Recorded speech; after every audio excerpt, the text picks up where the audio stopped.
Friends, ഞാൻ Yusuf YouTube destinations നിങ്ങൾക്ക് വേണ്ടി ഒരു പുതിയ ഡെസ്റ്റിനേഷൻ ഞാൻ പരിചയപ്പെടുത്താം. അതായത് നമ്മുടെ കോഴിക്കോട് കട്ടിപ്പാറ തലയാട് വഴി വന്നു കഴിഞ്ഞാൽ കക്കയം ഡാമിന്റെ താഴ്വാരത്തായിട്ട് ഒഴുകുന്ന മനോഹരമായ ഒരു അരുവി, അതാണ് തോണിക്കടവ്. അത് പരിചയപ്പെടുത്താനാണ് ഞാൻ വന്നത്. ചില്ലിലുണ്ടിലെന്ന പോലെ മനോഹരമായിട്ട് അടിവശം കാണാവുന്ന അരുവി ഒഴുകുന്നത് കാണാം.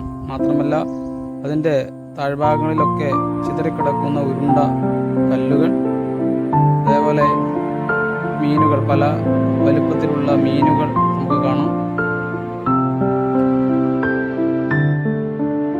സഞ്ചാരികൾ പ്രധാനമായിട്ടും ഈ തണുത്ത വെള്ളത്തിൽ കുളിക്കുവാനും ഈ പ്രകൃതി ഭംഗി ആസ്വദിക്കുവാനും വേണ്ടിയിട്ടാണ് ഇവിടെ എത്തിച്ചേരുന്നത്.